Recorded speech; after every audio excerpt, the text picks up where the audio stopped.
Expressed on Straight Talk with Austin and Ellio do not necessarily reflect or represent the views of Stingray Media, its staff, or contributors. Callers to the program accept full responsibility for the views expressed. The show host and affiliates are not liable for any statements made or any harm claimed. All callers to the program indemnify Straight Talk from all claims. Offensive, defamatory, or unlawful content will not be tolerated. Be a part of the conversation by calling 745-2626. Now, here's Straight Talk with Austin and Ellio on Bobo 103.1. And hello, K-Man, and happy Friday to you, and welcome to our week-ending episode here on Straight Talk, brought to you exclusively by Bobo 103.1 FM. We're your hosts, Austin Harris. And I'm Ellio Solomon, and welcome to Straight Talk, home for those who like to think. To think. K-Manian style. To think, that's right indeed. Happy Friday to our listening audience, and happy Friday to my colleague and friend. How are you this Friday? I'm good. Relajado. Relaxed. Yeah, well, man. you're looking nice there with your powder blue shirt. Hey, we both got blue on. We got blue on today. I'm a bit darker to match the darker skies that appear to be looming over the Cayman Islands. Maybe that's a good sign for some rain this weekend. We'll see. Mm-hmm. Yeah, well, you look great. And I like dark blue. It's one of my favorite colors. Well, I was just going to say the same about you. Mutual admiration society that we are. You look very sharp in that powder blue. Well, it's only baby blue. It's only good that we set a good example of how to lift people up, not tear everyone down. That's right. Come on, positive, especially on a Friday. Especially on a Friday. Well, good evening to our listening audience, and yes, happy Friday, TGIF. Hope you had a great week, and undoubtedly are already looking forward to the weekend ahead. Again, I guess we can remind you, we've got a political meeting supposedly taking place today. It's already, by now, it should be at least a half an hour in full swing, the meeting of the National Coalition for Caymanian Government, their first 100 days. Yeah. Did you go to the Honorable Deputy Premier's meeting last night? No, I didn't. I ended up going home, had my dinner, and then, tripped off the East End. Oh, actually, so she did. I was expecting, after dinner, a little siesta. The siesta turned into a good night's sleep, and then you started your day fresh. But no, you took a drive out, did you? I went out, did my goatly duties. Okay. And equally watered some plants. Checked and see how East End was doing. I got to make sure everything's all right, Yes. I haven't got an update on the goats for a little while. How is the bull working out? Is he is he making friends?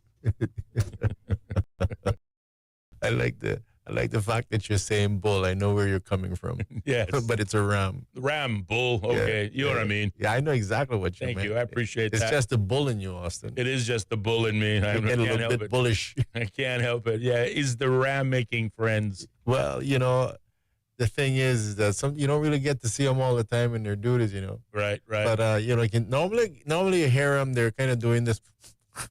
Okay. this smell thing, it's Have a you smell noticed test. any of the ladies getting a little plumper, maybe? Yeah.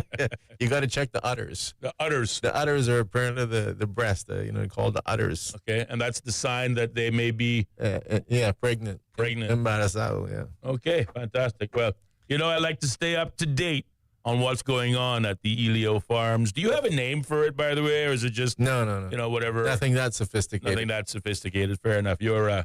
we call it your grounds, as the East Enders used to call it. And I don't even, I don't even give that a name. I don't even call it that, but it's definitely my little solace spot. I haven't been able to spend that much time lately because I'm too busy here in town working, but, I love them both, so. That's good. Well, hopefully you and others... you heard what Arden said that day. Sorry, I cut you off, but you heard what Arden said that day. You see, he's talking about him going East End. He said, you're supposed to know what I'm talking about. I felt so proud that day. You did. I think yes, I can relate. I think 100%. I think Arden is almost saying, you're kind of one of us, Ellio. Yes. He'll call him now and say, no, you don't get that far yet.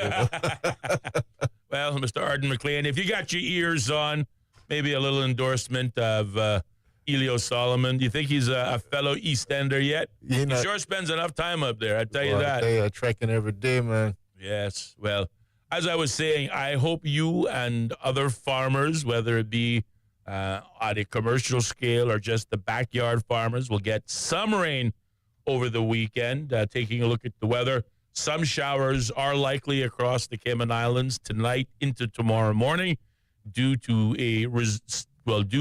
some residual moisture that is making its way over the Northwest Caribbean. Light winds and smooth seas are expected to prevail through the next few days in association with a weak pressure gradient. And in addition, a decrease in moisture is forecast on Sunday. However, a few thunder showers are likely as an upper-level trough develops across the area. Well, you know how I feel about thunder showers, so I hope they're not, again, teasing me with some of this activity. I did see some rain as we were approaching the studio this evening or this afternoon around 3:30 here on Godfrey Nixon Way, but it appears as quickly as it came. It's disappeared as quickly as it came. Disappeared as well. It's a little wet outside there today right now. It's probably because the people were praying, just give us something so Austin doesn't beat the crap out of us again today. Well, I'm grateful for the rain, so there's no criticism of the National Weather Service today. Yeah. Taking a little further look north, the National Hurricane Center in Miami, Florida, continues to issue advisories on newly upgraded Hurricane Erin. At 4 p.m., Hurricane Erin was located 365 miles east of the northern Leeward Islands, moving west-northwest. The good news is this system poses no immediate threat to the Cayman Islands. However, the Cayman Islands National Weather Service will continue to monitor this system for further developments, and certainly interests here at home should do the same. So, wow, it's like, middle of August, and the first time I've actually said the word hurricane this hurricane season. Knock on wood, I am not disappointed by that delay. Matter of fact, if this is the first and last time I mention it, I would be happy with that as well. In the good news category, well, first of all, yes, as we stated earlier on, we wanted to remind our listeners that the National Coalition for Cayman Government will be hosting their first public meeting since being elected. Today, it's being held as we speak, as I understand, on Cardinal Avenue. It was scheduled to take place between 4 and 7 p.m. I hope they're managing to stay dry. And again, we are always curious to know what the numbers look like, the number of persons who are able to turn out. If you're there and want to provide, similar to those folks who provide a traffic update when things happen along the roadways, likewise, you can provide us with our political meeting update. If you are there, you can either shoot us a message, 928-2562. We would love to hear from you. A little update. Hey, if you want to get creative and throw in a video, some pictures, we'll take that too. But that meeting taking place right now and scheduled between 4 and 7 p.m. A similar meeting highlighting the first 100 days in office and their significant accomplishments will also take place in the BRAC next week, Friday, at the Scott's Dock in Cayman Brac. Continuing the good news, and in particular, the Ministry and Department of Tourism last month hosted a networking event for current and past scholarship recipients. Held on the 25th of July, the event was attended by about 65 people, including government officials, current and past scholarship recipients, as well as industry partners. The networking event provided a platform for scholars to connect, share experiences, and foster relationships that support their personal and professional growth. It also served as a vehicle to celebrate the achievements of recent graduates, as well as officially introduce the new cohort of Ministry of Tourism scholars to the alumni network. So, again, kudos to the Ministry and Department of Tourism for staying obviously on top of the issue of, again, planning for the future, creating opportunities for the next generation in tourism, and in particular, I want to congratulate those persons who make part of both the current cohort as well as former graduates of the program. Congratulations, Cayman needs more of you. In sports, More than 60 Gaelic football players will be competing for the Cayman Islands in the annual United States Gaelic Athletic Association Finals Tournament. The massive group consists of 2 men's and 1 women's team who are set to compete starting today until the 17th of August in Philadelphia, Pennsylvania. Philadelphia, isn't that the city of love? I think so.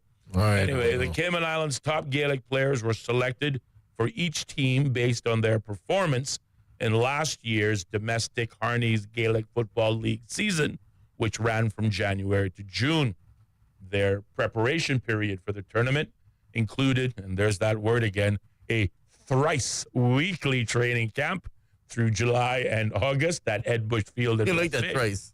I like that word, thrice. You don't get to use it too often. I slapped him thrice. Thrice times across the cheek. Yes. So the event. Does that mean we can change, 3 times a charm? You change it thrice as a charm? Once, twice, thrice times a lady. I like it. I like it as well. Thrice is a lovely word. And again, it's one of those old words, if you will, from colonial days that we don't really use anymore, And, thrice is nice when you throw it in with the word schedule and pronounce it schedule. Yeah, schedule. Yeah. Schedule. I like to schedule a thrice weekly appointment to listen to Straight Talk from start to finish every single week.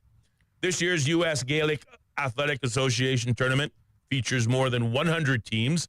We'll see 3 Cayman teams compete against the best Gaelic football clubs from across the U.S., Canada, Mexico, and the Caribbean region. The men's B team was the first to play, facing St. Louis, Missouri, in the Junior D Championship quarterfinal that took place earlier today at 11:45 a.m. Eastern Standard Time.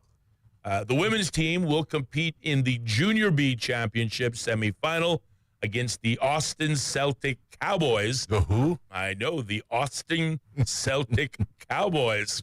I like that team already, man. I'm just saying. At early start tomorrow, 8:55 a.m. Eastern Standard Time on Saturday. And then the men's A team will be the last to play with the Junior A Championship semifinals scheduled for 4 p.m. on Saturday.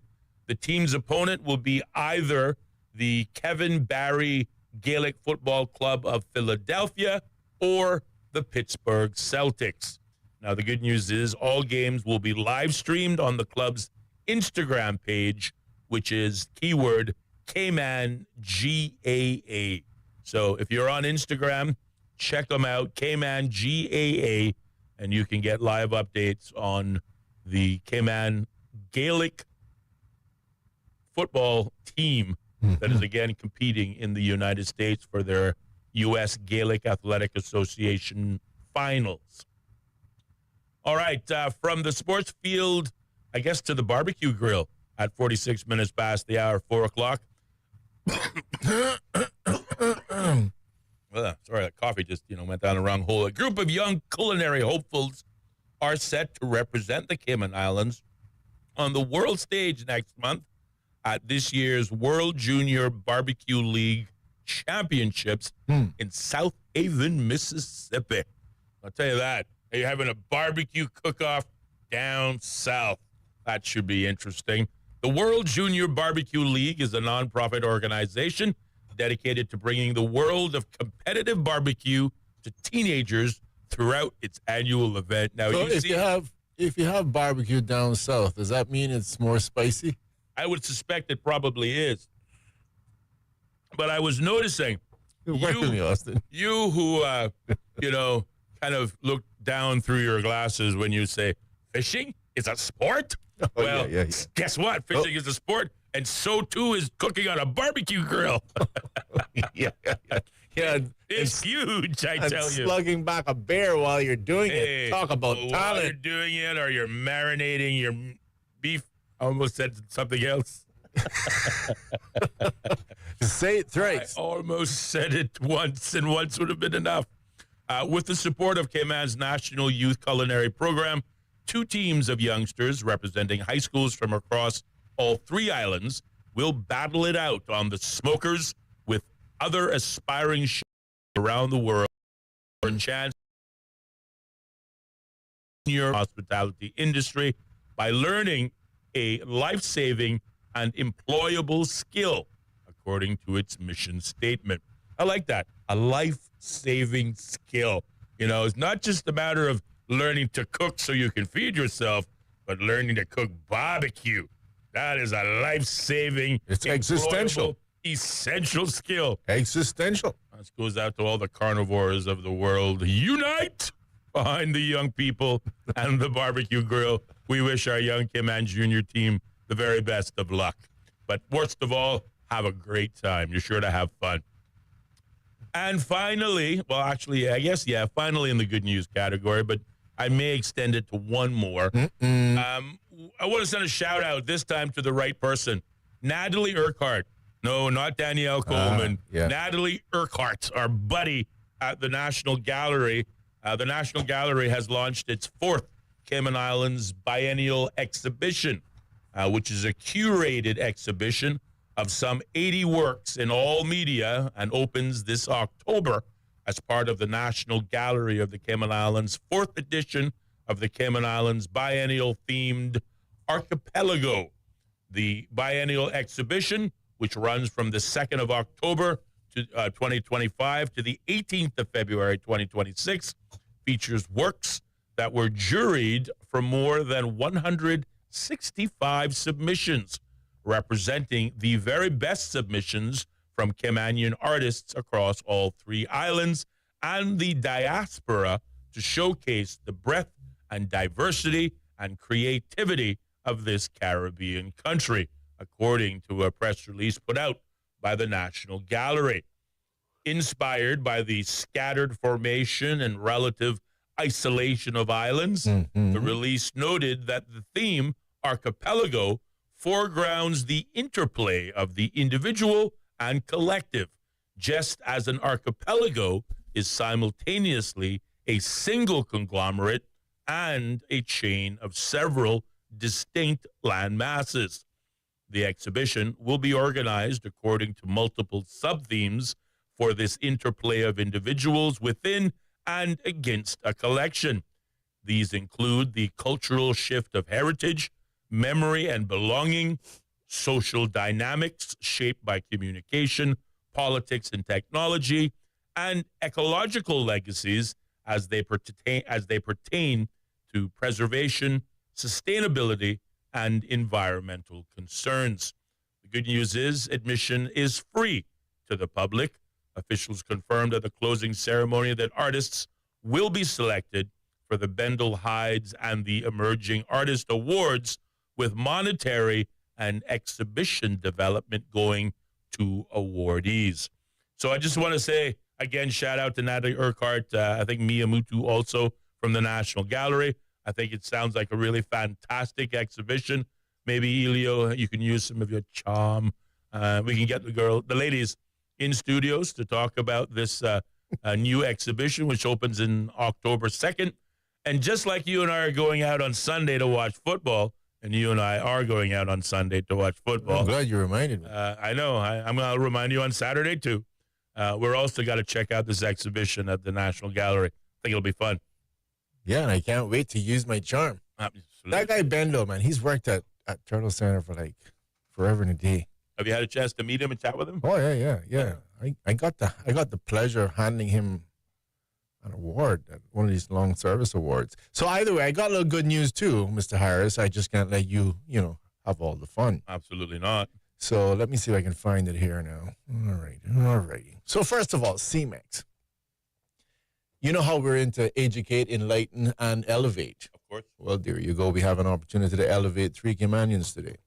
So CMEX, the mission of the Caribbean Media Exchange and Cooperation, CMEX, is to support and develop the ability of the media, government, the travel and tourism industry, and communities to consider the importance of tourism in sustainable development, while lending a hand to communities involved by sharing relevant expertise, financial and in-kind assistance. That's all about CMEX. So now 3 awardees. And let me say, you can get ready for the drum roll. Okay. All right. So there's quite a few names here, just so you know. I see 1, 2, 3, 4. Hold on. I'm going to count these. 1, 2, 3, 4, 5, 6, 7. Looks like about 10 or so names here. But the 3 that I want to mention in no particular order, actually in the order that they're mentioned here, is Monique Hamilton Simmons, Executive Director, Tortuga Rum Company Limited, Cayman Islands. So, of course, we know Monique in terms of the Tortuga, and also has Shamari Scott, the Chief Business Officer for Health City, Cayman Islands. Bravo. And, of course, Marcus Simmons, again, Chief Executive Officer for Tortuga. So, 3 Caymanians named there mentioned, and I can definitely say the things that the 3 of them have in common is they're all busy. My God, Shamar is busy. He's running between East End and Westbury Road.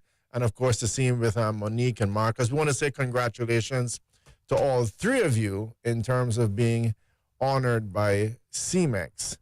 And, again, these are the 2025 honorees by CMEX in terms of awarding those persons in relation to tourism, etc., as I just labeled earlier. So congratulations. Well, yeah, and I think it's a quality list of awardees. It has quite a few down here, you know, some from some of the other Caribbean countries and stuff as well, but I'm not sure that mentioning them that's going to mean very much to us here. But no, well, we certainly want to say congratulations to our awardees, Monique Hamity, Mark Simmons, of course, good Marcus. friends of ours, and likewise, so Great too, people. Mr. Shamari Scott, brilliant young man, doing some wonderful things. First, of course, again, got his start in tourism. Then he's over there at Health City working his marketing magic. I remember you and I back in the day on Crosstalk because they had him as acting director of tourism, remember? Yep. Every day we kept buying, just like you buying the weather thing, we kept buying it. How long is going to have this man acting? That's right. Give the man the title, for God's sakes. And then he got the title. He's doing the job.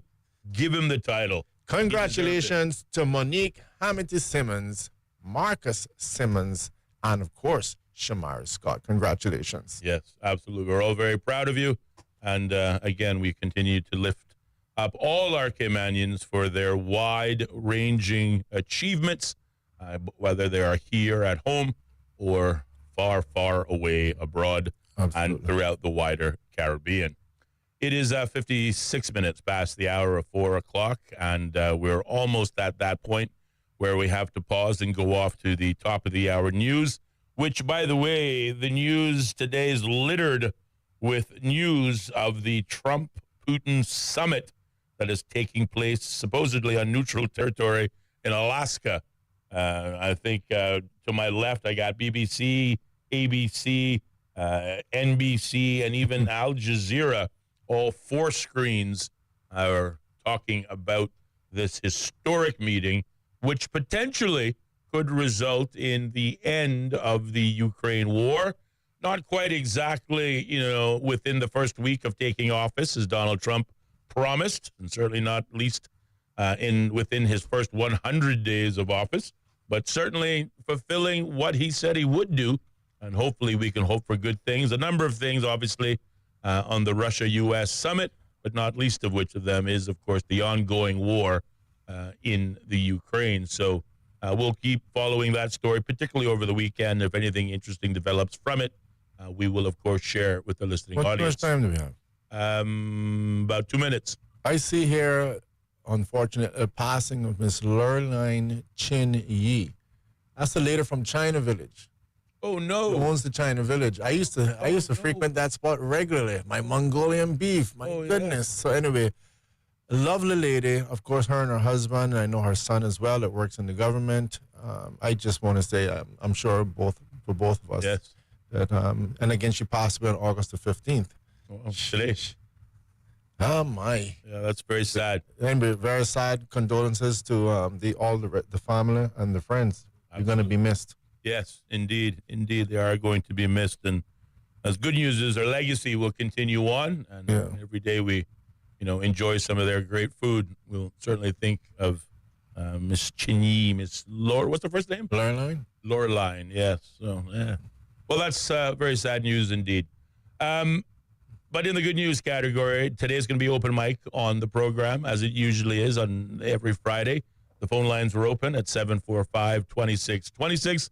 If you have a topic that you want us to pick up and discuss, or you want to ask a question or make a comment on some of the subjects that we covered earlier this week. Should I skip across to the NCFC meeting and just play it live? No need for you to go that far. But certainly a reminder that the NCFC are meeting on Cardinal Avenue as we speak. And if anyone is there, by all means, send us back a little roving report, snapshot, if you will, of what's going on and any other important announcements that need to be made.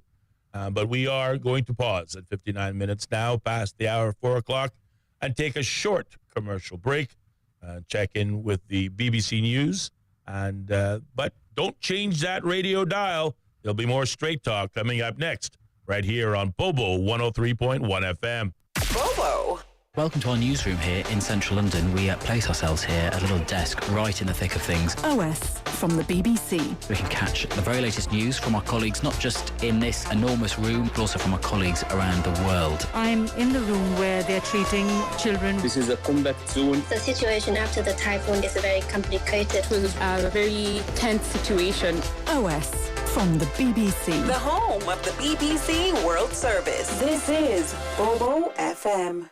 BBC News. BBC News. World news from the BBC. Violent clashes. Thick black smoke. A tremendous legal victory. Crucial elections. Destructive wind. A search and recovery operation. A race against time. An imminent threat. Flying a drone over a rival team's training session. Whatever is happening, wherever it's happening, catch up with the latest news bulletins from the BBC. The home of the BBC World Service. This is Bobo FM.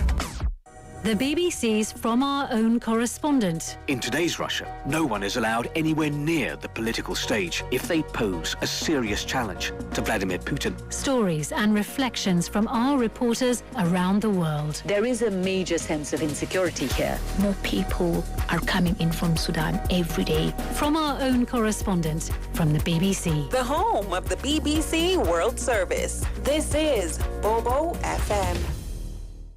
This is Bobo 103.1, powered by Health Services Authority. At Health Services Authority, they are committed to caring for you. They are Cayman's largest and longest-standing healthcare provider, offering the most comprehensive range of inpatient, outpatient, and public health services at 9 different locations across all 3 islands.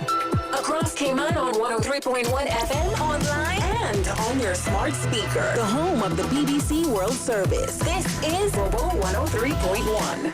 Hello, I'm Moira Alderson with the BBC News. Donald Trump and Vladimir Putin are holding talks in Alaska on the war in Ukraine. It's their first face-to-face meeting since the conflict began. A spokesman for Mr. Putin said Russia expected the discussions to last more than 6 hours. Vitaly Shevchenko watched as the two leaders met on the tarmac. What we saw was truly extraordinary. Vladimir Putin was all smiles. He seemed so extraordinarily happy to meet Donald Trump. He was laughing at the tarmac. And then he joined the US president in his presidential limousine, the Beast, as if to say to Donald Trump, look, I trust you, I like your car. So that was a charm offensive right at the start of the summit and a very smart move. President Zelensky, who was not invited to the summit, said his country was counting on America. Ahead of the two presidents meeting in Alaska, Mr. Trump phoned the leader of Belarus, Alexander Lukashenko. The Belarusian ambassador to the United Nations, who was the interpreter, said the conversation had been deep, meaningful and thorough. The United Nations says more than 1,700 people have been killed while seeking aid in Gaza since late May. The UN says nearly 1,000 of those who died were shot while queuing for food at distribution sites run by the Israeli and US-backed Gaza Humanitarian Foundation. Amir Nada reports from Jerusalem. The grim figures record an average of 22 Palestinians being killed every day while trying to find food. More than half of the killings took place in the vicinity of distribution sites operated by the controversial US-backed Gaza Humanitarian Foundation, introduced in late May by Israel to replace the role of UN aid agencies. The rest of the killings took place along the routes of aid convoys, where there have been repeated attacks on crowds of desperate Palestinians. The UN said the Israeli military was responsible for the majority of the killings, corroborating regular accounts of eyewitnesses and Gazan medics. The Israeli military says it's looking into the reports. Pakistan's Prime Minister has held an emergency meeting with disaster management officials and regional leaders as floods have killed more than 200 people in the northeast. The flash floods and landslides have been triggered by torrential monsoon rains, Azadeh Murshiri reports from Islamabad. Pakistan is in the midst of its deadliest 24 hours this monsoon season. Helicopters are trying to reach survivors, as well as those left stranded by flooding and damaged roads. Homes have been destroyed and evacuations are ongoing. Some of the worst-hit areas include tourist attractions such as Swat, a lush green region in the western province of Khyber Pakhtunkhwa, as well as Pakistan-administered Gilgit-Baltistan in the north. You're listening to the latest world news from the BBC. A tropical storm has gained strength as it approached the Caribbean, becoming the first hurricane of the Atlantic season. Hurricane Erin is expected to cause heavy rains, landslides and coastal floods in Puerto Rico, the Dominican Republic, Haiti and the Bahamas over the weekend. The National Hurricane Centre said Erin had maximum sustained winds of 120 kilometres per hour. 2 oil tankers chartered by the US energy giant Chevron have set sail from Venezuela. They're the first Chevron crude oil cargoes from Venezuela since the company had its license to operate in the country renewed by the Trump administration. Earlier this year, the US banned all American firms from operating in Venezuela over alleged irregularities in last year's presidential election. But last month, it issued a special license for Chevron. At least one person has been killed and several others injured in a train crash at a railway crossing in the south of Denmark. Local media reports that a passenger train collided with an agricultural vehicle near Denmark's border with Germany. Judges in Niger have called for a strike after the military government dissolved 5 judicial unions and dismissed 2 of their members. David Bamford reports. Niger, Mali and Burkina Faso in West Africa have all experienced military coups in the last few years and all seem to be in the throes of repression. In Niger, the junta gave no reason for its decision to remove the Secretary-General of the powerful Saman Magistrates Union and his deputy. The union called it evidence of unprecedented authoritarianism. In April, the military dissolved 3 other unions, one for customs officials and 2 others for workers in the water and forestry sector. In football, the English Premier League is underway again with the reigning champions Liverpool beating Bournemouth 4-2 in the opening game. Manchester City and Tottenham will be among the teams in action on Saturday. That's the latest world news from the BBC. Hello. Opinions expressed on Straight Talk with Austin and Ellio do not necessarily reflect or represent the views of Stingray Media, its staff, or contributors. Callers to the program accept full responsibility for the views expressed. The show host and affiliates are not liable for any statements made or any harm claimed. All callers to the program indemnify Straight Talk from all claims. Offensive, defamatory, or unlawful content will not be tolerated. Be a part of the conversation by calling 745-2626. Now, here's Straight Talk with Austin and Ellio on Bobo 103.1. And welcome back, K-Man, to more Straight Talk here on your favorite Bobo 103.1 FM with your host, Ellio Solomon, myself, Austin Harris, on this glorious, little slightly overcast. Maybe we might see some rain later on this evening, Friday, here in the Cayman Islands. The phone lines are open. This boy is obsessed with rain. Well, you know, I'm obsessed with rain because it cools the place down, number one. I mean, it has been a very hot week, followed by a hot month, followed by a very hot summer. So I like the rain because it cools things down. I also like the rain because it makes the green grass grow. And I'm generally in a much better mood when it's cooler and wet. than I am when it's hot and dry and sticky.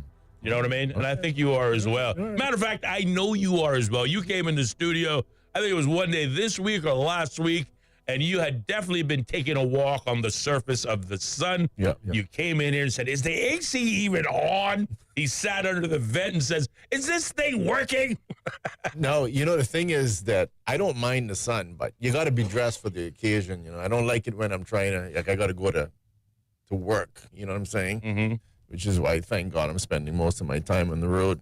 So anyway, I got a little bit of a text from one of our listeners, / joke. It says, standing out here.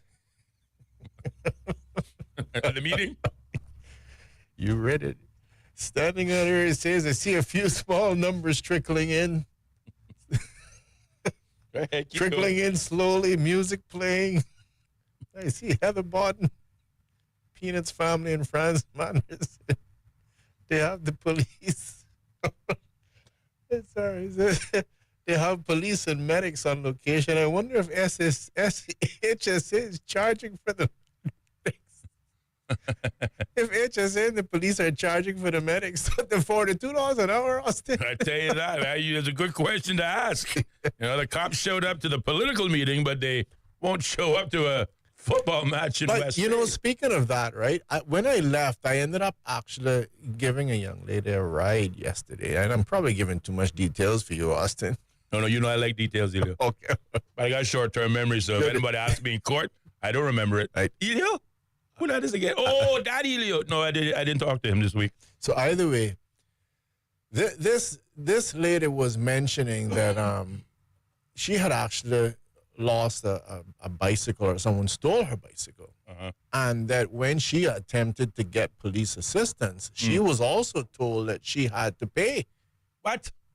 Yeah, and honestly, I didn't bring this up. So it's not like I guided the conversation. Correct. It was volunteered to you. Yeah, it was one of those. It was, and that you had to speak to the lawyer, and if she kind of knew who it was, they could probably go and pick it up. And I was saying, this is getting a weird story. I mean, this is the second time now I'm hearing about paying the police. Like, what is this?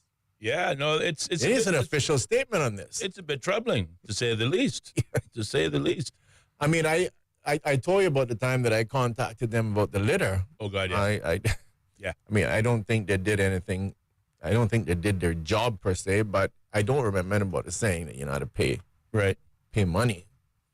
So when I'm hearing that in relation to the bicycle, like I said, there was absolutely nothing that kind of, guided this person in a specific direction. Mm-hmm. And that was just kind of weird. So in other words, they'd have to contact their lawyer, and then they'd have to pay. And I'm just like, shouldn't police go looking if you lost your bicycle or somebody stole it? Sure. Anyway. Well, it's getting weirder. On the scale of the ridiculous, and certainly we put, the police charging $42 per hour per officer to attend a wellness football league in West Bay that is seeking to, promote peace. And by the way, the word I was looking for yesterday when thinking of both the birch tree and the a truce? Solidarity. Okay. The solidarity that existed with when you got Birch Tree Hill Gang members playing on teams that represent the other side. And again, I remember the name of the gang. Logwoods. Thank you. And Birch Tree Hill. Yeah, this is the benefit of sharing a brain, buddy.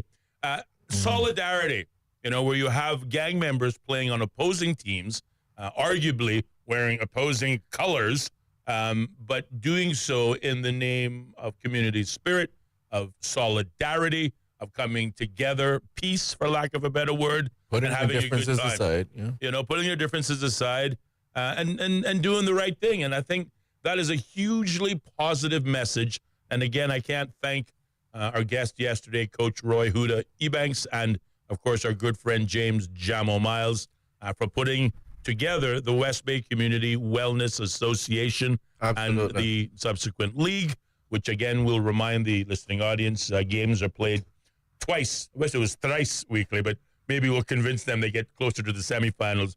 Twice weekly, Sundays between 5 and again at 7, and then again on Wednesdays. I'm not sure when Wednesdays games are held. I'm guessing probably 7 o'clock because it is a school night.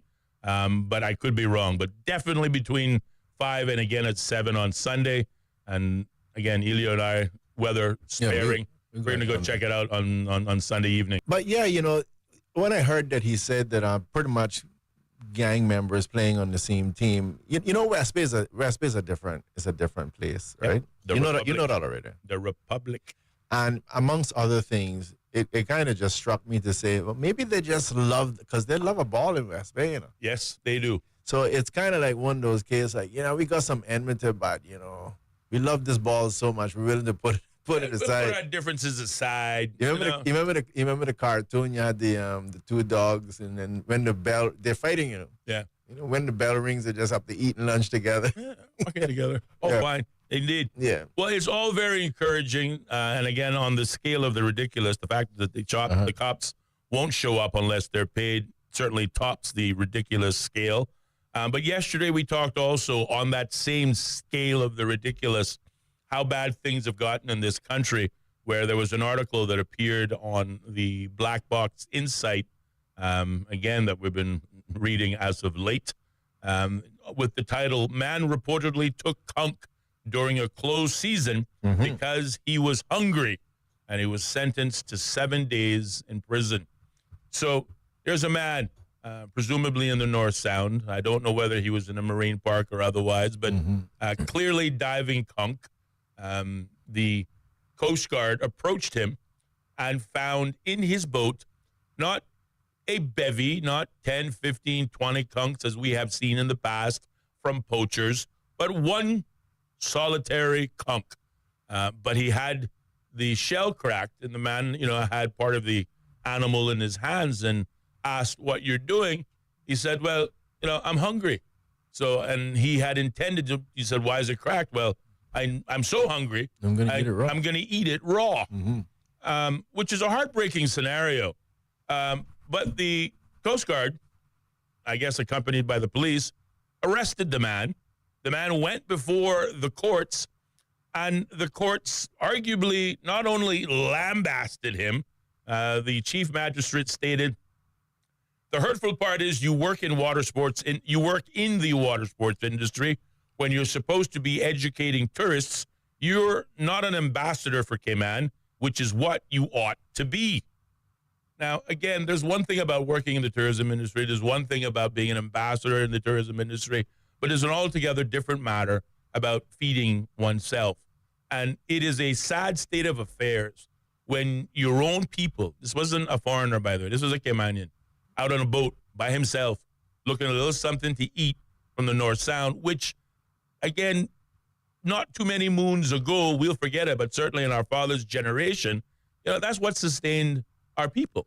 You know, red meat was a once-a-year Christmas time type of, you know, lobster was the food, treat. But for the most part, lobster, fish, whatever came from the sea was how you fed yourself. What the poor people ate. You know, it's what the poor people ate, exactly. And there were more poor people than there were rich people. As my father used to say, we were poor and we didn't know it. You know, but I was just flabbergasted when I read this article. John Furness was his lawyer, and he argued on behalf of his client, saying that he took the kunk because he was hungry and planned to eat it raw. To assist the court with a possible sentence, Furness suggested a suspended sentence supervision order, although the offense pushed Ebanks past the custody threshold. Ebanks also had several previous convictions, which certainly didn't help him on his behalf. The one silver lining in the case was that the chief magistrate is quoted as saying she was considering an alternative sentence so that Ebanks could avoid prison. However, things took a turn when Ebanks reportedly started grinning in court. So if you're ever in court for a crime, whether it be speeding or anything, don't smile. You know, look somber, very, very sad, remorseful, despondent. Sad, despondent will always help you. Do not crack a smile at all. In this case, because he did smile, suggested he wasn't taking the matter seriously, nor did it suggest there was any remorse. So the chief magistrate sentenced him to 7 days in prison. Now, the silver lining in this story is that at least in prison, he'll get 3 square meals a day for a week. And at least he'll, walk away from it with a full belly. Might even get lobster. He might even get lobster, from what we've been hearing. But it is a very, very sad state of affairs when we throw our own people in jail for simply seeking to feed themselves. Well, I'm halfway feeling better that at least you mentioned that she talked about considering alternative sentencing, because I would have thought this is a good opportunity for community service, because I can appreciate that, hey, you're hungry, but we have rules. And again, I'm a stickler for trying to enforce the rules. Yep. But yeah, where is the community service, Yeah. Where is it, to rake your neighborhood up every day for the next 7 days, something like that. I have no idea what they do for community service, but I don't know. Going to prison and again, this is on your record too, I imagine. 7 years, 7 days in prison. Conviction, right? Yes, it's the conviction, right? It's on your record. It adds to his, otherwise several other convictions. So it's not very good for the man. But again, I think it was for the most part a harmless crime. He was out there by himself. We have seen other stories where there are poachers, people who do poach either in season or out of season, in a marine park, out of a marine park. But they have a boatload of conch. So obviously they're doing so for more than just personal consumption. Right. They intend to sell it. And that should be treated illegally and harshly, sternly to send a message. But you got a gentleman, and I'm presuming he's not, a young gentleman, just and openly admitting he didn't even attempt to lie to the Coast Guard. What are you doing? Looking something to eat. Why is the conch shell open? I tend to eat it raw. That's straight up honesty. Thank you for your honesty, sir. Come with us. Click, click. Put on these bracelets, will you? 7 days for trying to feed yourself. And again, I couldn't help but think about on the scale of the ridiculous, the proposed ban on fishing for foreign nationals, again, persons fishing off the shoreline for, something to eat, reef fish, squirrel fish, snapper, grunt, and they're not taking them by the bucket load. They're just taking enough to put food on the table. As I said, this is where I see some of the things that I'm hearing. I keep calling it just feel-good legislation, because at least feel good for somebody. Because a lot of it just is contradictory. It doesn't make sense. On one hand, talking about importation of labor or poverty, got to pay these poor people $8.75. How can they survive? Yeah. And then at the same time, you're saying you can't fish. I don't know it. And then 2 years before you can transfer. And by the way, Austin, I keep saying to people, listen, this is going to be something it's going to be abused. You really need to think about it. Let me just picture this for a moment. You're a nice young lady. I don't know. You came to work for Mr. X, and you worked for him for 7 months. You're in a temporary, whatever that time being, or 4 months. 4 months. I don't really need your services anymore. I don't think this is going to work out. Right. So I think you should leave. Let me ask you something, Austin. What do you think happens there? What do you think this young lady, young man, whatever, what do you think they'd be willing to do? How far would they be willing to go so that you don't move them and they now have to go home for 6 months? Pretty much anything that, Yeah. I would say even within reason, but certainly if they don't have to go home, if this is their only choice, kind of like the guy who was, stealing conch for food. Because he was hungry. They would do just about anything. Just about anything, reasonably. Just about anything. And this is reasonably and maybe even unreasonably. A reason. Okay. And all I'm saying is, I just really see this being something that is, with the lack of information, seriously subject to abuse. Yes. You got to look at some of these consequences of legislation other than whatever it is that you have dreamed up in your mind. It is going to make it, listen, you can put any minimum wage you want in mind, any moral, social, whatever it is, act that you can think about. You are opening people up to abuse if you do something like that. I can assure you. And I'm all for protecting Caymanian interests, particularly when it comes to Caymanian jobs. But the average job that goes out to a work permit holder on a temporary permit, most Caymanians don't want.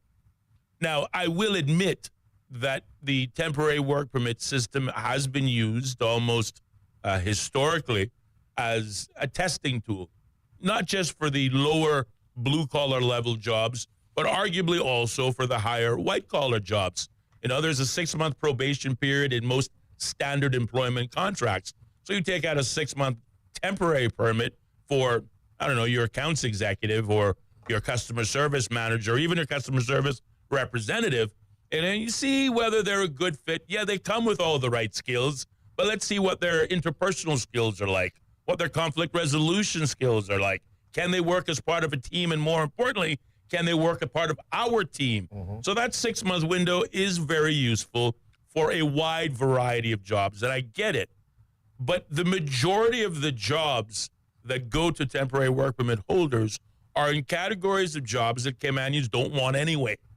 You know, we talk about it, we criticize it, I criticize it. Go to the supermarket and you see cashiers that are on work permit and go, hang on, why can't a Caymanian be in this job? And then you ask them and say, listen, we advertise the job wide and far, encouraging Cayman participation. They just don't want the job. Well, Stocking shelves, they don't want the job. No. You know, but they want the jobs that they're not qualified for. They want the jobs that are higher paying, but there are reasons why those jobs are out of our own Caymanians' reach. And at some point in time, we have to be realistic. But again, nobody agrees more with protecting Caymanian interest than myself, except maybe you, Ellio. But there are limits. And to your point, I see this concept harming the overall economy more than doing good. And it makes me question, do the ministers, in this case, the Honorable Minister of, I guess, Caymanian Employment, Labor, whatever they're calling it these days, does he not understand how this economy works? I'm all for helping Caymanians. And this is where, again, I have the challenge, because I want someone to show me how this is helping Caymanians. And I think the minister has made it clear, right, who it is that he's focusing, targeting. Because in his very own delivery, he makes mention of janitor, etc. He's not talking about the person who's getting the temporary work permit because he's working at a telco, a banking company. No, he even mentions an example of a janitor. So these are the jobs you're protecting for Caymanians. Yeah, so let me first of all agree with you 100%. Having been involved a little bit with it, yes, you do oftentimes apply for a temporary work permit to get some of these persons here for jobs that Caymanians would like. And you do it primarily, one of the reasons is because you can get that express and you need the person here quickly. And to your point, secondary gives you an opportunity to just kind of confirm that this looks like it's going to work out. But normally you just get them here on the ground, and then the company will go ahead and apply, coincidentally, for probably a 2-year permit. Yep. So I don't think it's targeting that. And if there was a doubt that they were targeting the professional jobs that Caymanians really want, then it was removed when you listen to what the minister is saying and the example he gave with the janitor, etc. And to your point, Caymanians don't want those jobs, and somebody needs to make it abundantly clear to me how making it that a helper can't transfer for 2 years, a janitor, etc. How does that benefit Caymanians? If you can show me that, you have my support. And it's the same thing with the 22-year marriage. I mean, just really, and I was having this discussion yesterday as well with someone. I said, I think the unfortunate thing in Cayman is that I'm not 100% sure what's causing it, but some of us are so upsetting with life, let's put it that way, that we get a sense of satisfaction to know that the other person is going to get a flogging. And even though it doesn't make sense, it's like, I support it. So again, it's the same thing with the 22-year marriage. And I really sat the other day, as I told you, under the palm tree, wind blowing, and I just really sat and I said, honestly, let's really be objective. Make sure you're being objective with what the minister is saying. And I'm asking myself, if I was really going to marry a foreign national right now, would I really want to have it that they couldn't be a Caymanian for 22 years? What do I get out of that? Well, I also learned, and I didn't know this prior to having a similar conversation with someone else off air, that another one of the proposals, and I don't know how I missed it, was that if a Caymanian marries a foreign national, normally you marry a foreign national, they automatically or within a few months, can apply for permanent residency, employment rights certificate, so they can live here. And because they're married to a Caymanian, they can work with what is called an RERC. Yeah. One of the proposals suggests that persons who are in that category have to be married to that Caymanian for a period of 7 years before they can apply for the right to have a residency. So what happens in the interim? In the interim, permit? He or she gets a permit. And subject to refusal? Subject to refusal. Even though he or she's married to a Caymanian. I don't know. Yeah, I mean, I really don't understand it either. It's like, yeah. Like, what are you drinking or what are you sleeping under? I have no idea. And again, I get part of it, it's to combat marriages of convenience. But there are other avenues to protect in these areas, frankly. Anyway, it's just what we think. We're not claiming to have all the answer. As my colleague said, if you can explain to us how it benefits Caymanians. We want to hear it. We want to hear it. And maybe you might convert us. Yeah. But for the moment, we just don't get it. 29 minutes past the hour of 5 o'clock is the time in studios. We do have to pause, take a short commercial break, but don't think about changing that radio dial. There'll be more Straight Talk coming up next, right here, only on Bobo 103.1 FM. More Straight Talk with Austin and Ellio coming up. Be a part of the conversation by calling 745-2626. Bobo 103.1. When you're on the go, the experienced team at Foster's Pharmacy are here to help. Drop off your prescription while you shop or WhatsApp us and we'll prepare it, ready for your arrival. Whether you need prescription or over-the-counter medications, blood glucose testing, or advice on vitamins and supplements, we're here early in the morning to late at night. Both of our locations at our Camana Bay and airport stores are open 7 a.m. to 9 p.m., Monday to Saturday. For more info, visit fosters.ky/pharmacy. Foster's Pharmacy. Better health because we care. At Priced Right, spending less on everyday products is easy. Spend less on office supplies, tools, and automotive products. Spend less on groceries, fresh produce, and meat. Spend less on electronics, TVs, and speakers. Spend less on home furnishings, beauty products, and apparel. At Priced Right, we believe you can live better for less. To start saving, visit us at the Airport Center in Georgetown or at Republic's Plaza in West Bay. For more info, visit pricedright.ky.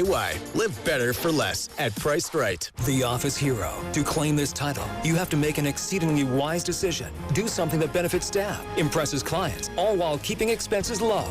Are you ready to be the Office Hero? Here's what to do. Call Hughes Cleaning Service. Hughes Cleaning Service will make your office shine and you a hero. Dusting, vacuuming, windows, sanitizing, and more. Hughes expert cleaners will make your office a healthy, immaculate, impressive workspace. Call 949-0734. Visit hughes-janitorial.com. Hughes, you get more than clean.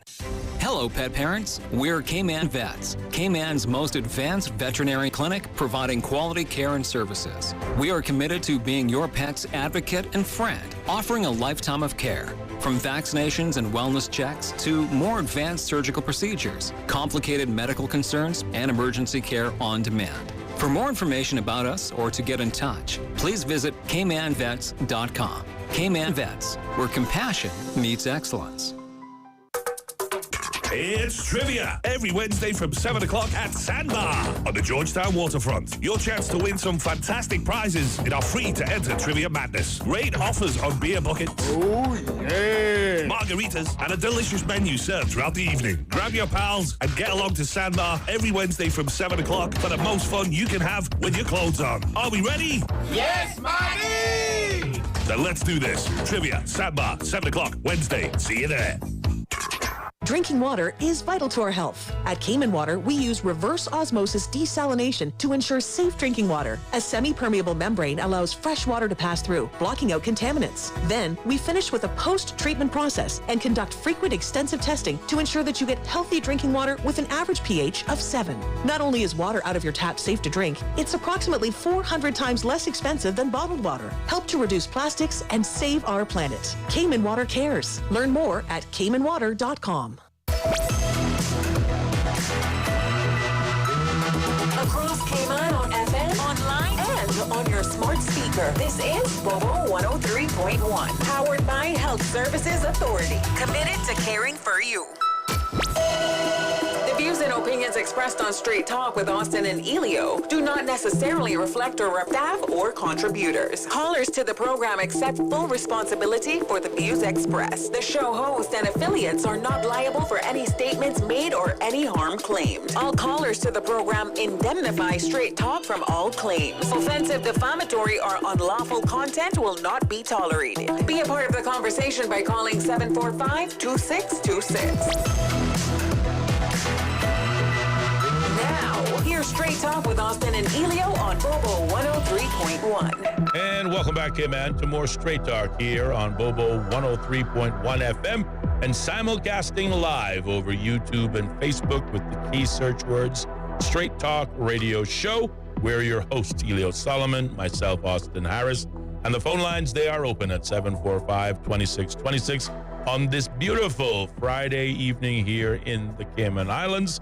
If you want to join in the conversation, whether you want to, comment on the scale of the ridiculous, or if you want to take us in an entirely different direction, the phone lines are open to you. 745-2626 is that number again. However, if talking isn't your thing and you're much rather more comfortable texting or WhatsApping, you can message us on our WhatsApp line, 928-2562. And from there, you can either share a traditional WhatsApp text message, or you can get creative and send us a WhatsApp audio note. Either way, we would love to hear from you. And at 34 minutes past the hour of 5 o'clock, Ellio, we have one such message on the WhatsApp line. Gentlemen, happy Friday. I'm thrilled to hear that Mr. Shamari Scott of Health City, Cayman Islands, has been selected as an honoree at the CMEX Awards this December in Miami. His steadfast dedication, visionary leadership, and deep love for our Cayman Islands have elevated both healthcare, tourism, and business development in our community, and we couldn't be prouder. A heartfelt shout out also goes out to his supportive family. As the saying goes, it takes a village, and their encouragement has clearly helped fuel his remarkable journey. Congratulations once again to Shamari Scott. And we certainly echo those sentiments, as well as to the other Caymanian awardees who include Miss Monique Hamity, Hamity Simmons, right? And Mr. Marcus Simmons as well, for what they do for the tourism industry. Not least of which, of course, that, rum cake, delicious as it is, which really has put the Cayman Islands on the map in many respects. Absolutely. But certainly the broader work that they do in the tourism sector, as well as in the local community, we thank you both, and we congratulate all three of those stalwart Caymanians for being awarded as part of the CMEX Awards. I wondered if you could spend 5 more minutes. You mentioned about this, the marriage of convenience, right? But perhaps we could discuss it. I know we didn't prepare to discuss it, but maybe you could chat a little bit about marriage of convenience, because if it is a case that we're trying to deal with marriages of convenience, maybe it's worth discussing. Well, how do you make those determinations? In fact, I think I've often heard a quote that was attributed, if I'm wrong, then I apologize, but I think the quote was actually attributed to the now Chief Justice, that once she said that all marriages are marriages of convenience, which I think the situation at the time of that comment, as I understand it, would clearly have been that there's a benefit, there's a reason why people marry. Yeah. But we understand that there's a challenge and a difficulty in understanding that someone, and if we define for a moment what a marriage of convenience would be, it would be suggesting that someone is marrying someone else, or both are doing it. But normally it might be one person, considering we're talking about protecting the individual. Mm-hmm. Someone's marrying simply because, you've got financial situation that I can benefit from your financial situation. I get to get a visa. I get to get a status or something, improvement in the other person's life, simple as a matter of marrying you. Right. And that's the real reason that I'm marrying you, as opposed to genuine love. Now, we also understand that this is something that is extremely difficult to ascertain whether that is indeed the case. I mean, you heard when the deputy leader of the opposition, the Honorable Kenneth Bryan, contacted us one time. He talked about some of the ridiculous things that were being carried out by the relevant board or authorities. But clearly you've seen situations where you'll hear them say, okay, they get the two individuals in a room, you know, when is your cycle? What color is her toothbrush? And all of these different things. And they're doing this because they want to really understand how, if this couple is truly together, are they living together? Are they really having somewhat of a close-knit relationship? Or if you don't know some of those things, then he didn't even know her birthday. Right. Well, then chances are you could probably say this isn't one of genuine love. But now... And if I can just interrupt for a moment, right, because it has also been proffered up that, you know, one of the ways that we can address these marriages of convenience is also to ask, if not demand more, from the marriage officers who bring these people together. I mean, when people get married in the traditional church, you don't go to a priest, your local priest or pastor, and say, will you marry us? And he'll say, yes, let's set a date, and that's it. He'll meet with you, usually over the course of a week, maybe longer.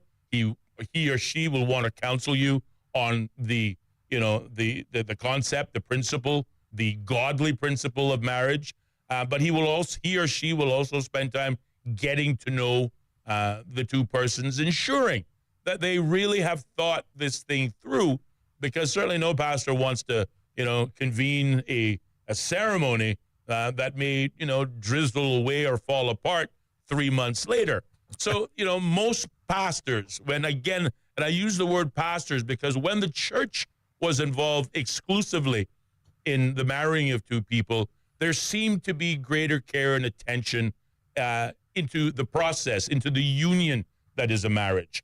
And I'm not saying that we all have to be spiritual to get married, but there are persons who apply for a license, it's a government license, to be a marriage officer, and the government could very easily put some additional criteria on these marriage officers so that they can, again, be curious as to the couple that they are bringing together, and it'd be more than just a monetary exchange of services. I don't know. I apologize for interrupting. No, that's fine. I don't mind the interruption. The thing of it is, though, is I appreciate where you're going with that one, and I think it has a lot of merit. Of course, I just wanted to add to that to say we have some challenges now. No, when it comes to marriage, it's not always just even the traditional marriage. It's a myriad of different things. But I like the way you're thinking. And just before I comment on that, let me just finish my train of thought on this particular one. Is it, considering that we know the challenges and the difficulties, if you in fact believe that there is a marriage of convenience, isn't it then to allow the person, because I think there's another scenario you need to cover as well, where there's a person who allows themselves to engage in a marriage of convenience, both of them. Like, in other words, they're being paid or whatever, right? Which is clearly should be some kind of a criminal offense somewhere. The question to ask is that a criminal offense, right? Because if that's not a criminal offense, I think we need to start there, right? Where somebody is accepting monetary benefit or whatever benefit for themselves for allowing a person to marry them. Right.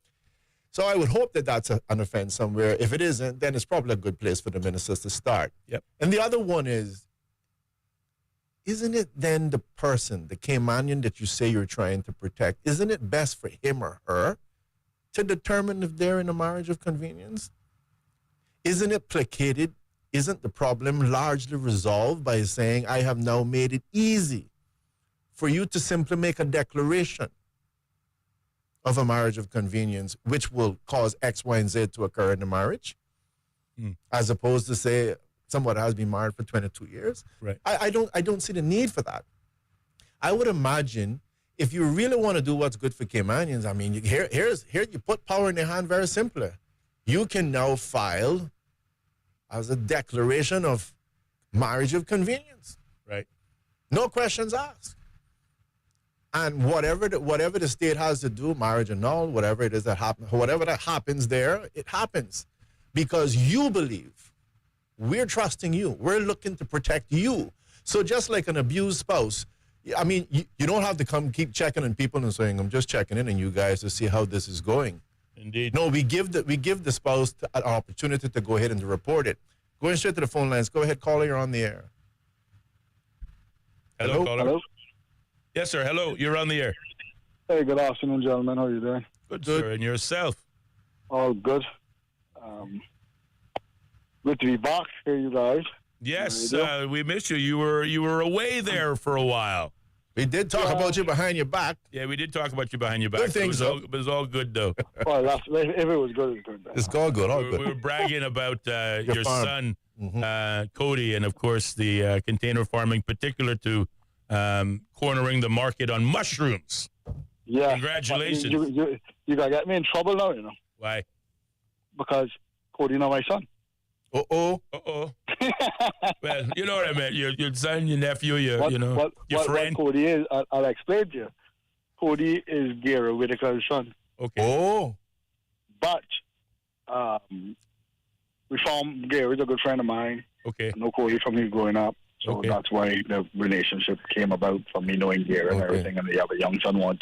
Well, I apologize. That's on me. I really should know better. But it's not only you, you know, because everybody thinks he's my son because of the relationship. Yes, I apologize. That's okay. But I hope you. And I know your wife very well, so I hope she won't be too mad. I was going to say, I hope you and Gary get that problem sorted out. I can't say that. For real. Well, the funny part is that I tell this before I go on to what I call for, is that I had somebody already said to Gary that that's not your son, that is Kerry's son. I don't feel so bad anymore. Oh, Lord. He had to call me and say, Kerry's not your son. I said, nope. He goes, Jesus Christ. They're calling him a DNA test now. Yes. Anyway, what I call for, right? So you guys are talking about the marriage of convenience. Mm-hmm. Yep. But, you know, we can speak about that really all we want. So suppose a person wants to have a civil partnership. Instead of getting married, you have the same stuff. Yep. So forget about the marriage of convenience. If I don't want to marry and I decide I want a civil partnership, what for convenience also, what is to stop that? Mm-hmm. Zero. No. Mm-hmm. Okay? Because we do have a civil partnership law. Yes. Right? Which was passed, I think, in 2020. Yeah, the civil union, yeah. Civil union, right? So even if it's not marriage, so something of marriage convenience and putting stuff in there to even try to do that is a long shot. Okay, I'm not saying that you can't put things in place, but it's a very long shot. Mm-hmm. And what we do sometimes when we do those things is we make the good suffer for the bad, right?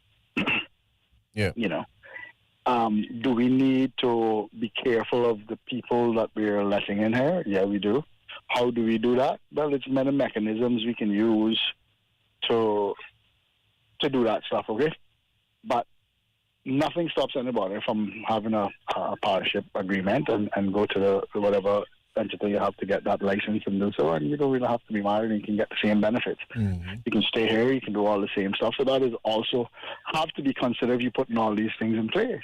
Right. Because if you're only doing it for marriage, what happens to the civil partnership? Does that cover it? I don't think so. That's a whole different system. Mm-hmm. Right? So if they're going to do something and they want to do something, they have to do it across the board where it manages both sectors and not just one. And that's some of the things that we tend to do here. Instead of looking at the thing holistically, we look at one part of it and run through the gate. Right. Right? And Cayman has a track record of doing that all the time, okay? And since you guys were talking about the farming and stuff while I wasn't here, I am still waiting to see if I can get support from the government to be able to do what we know that we can already do here and to move forward our project, not needing any government financing, just need government support. Well, we'll wait and see. Like, before you go, Mr. Whitaker, keeping it general. Mr. Lawrence. Mr. Lawrence. Mr. Whitaker. Mr. Whitaker. Referring, of course, to your not son, Cody. Yes. So, no, but I was talking about this marriage of convenience and saying if it's a case that is a a marriage of convenience, isn't it perhaps correct to say that the victim of this marriage of convenience is the person best placed to decide if it is a marriage of convenience, and that you should offer some vehicle by which he or she can go ahead and make some declaration that it's a marriage of convenience? Well, I would. But the thing is, as you said before, the reason you get married these days is to form a union, and it is to join forces for some kind of convenience. Of course.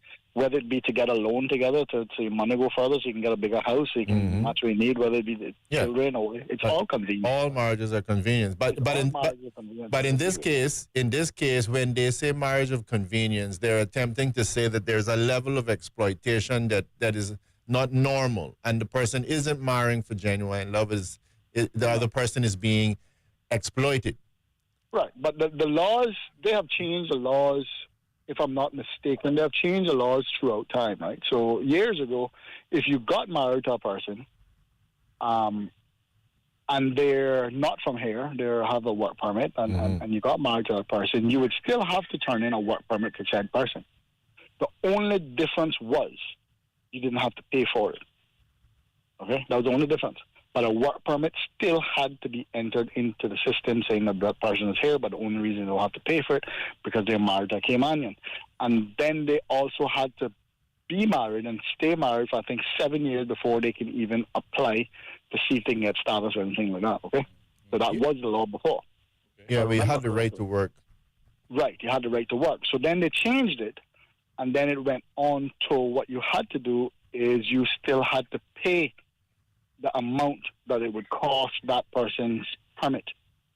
So you still turn in not for a work permit, but a license, I guess, to work on Ireland, but you pay a yearly fee. Correct. Of what your permit fee would be, is what it is.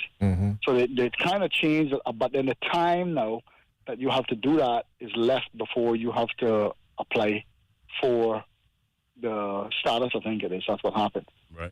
So they lessened the time, but they still made you pay.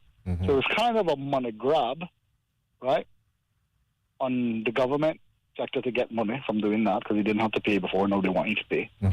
But then they also dropped the time limit it was that you had to actually do that before you can apply for it. So that's where their shortfalls are, right? Okay, so we've made a lot of mistakes here when it even come to us as Caymanians, you being a Caymanian, because people that come in here and get statuses actually have more rights than your Caymanian children that was two Caymanian parents and born in this island, okay? When it comes to getting a job anywhere, because if they ask how I know you're a Caymanian, well, your birth certificate don't mean anything. You, Ellio, being a Caymanian, don't mean anything. Your wife being a Caymanian, don't mean anything. You have to go down my immigration and get a paper saying that, yeah, you're a Caymanian, right? But a person that come in here and get started, you already have a paper saying you have SAD, I mean, you have the right to be here. Okay?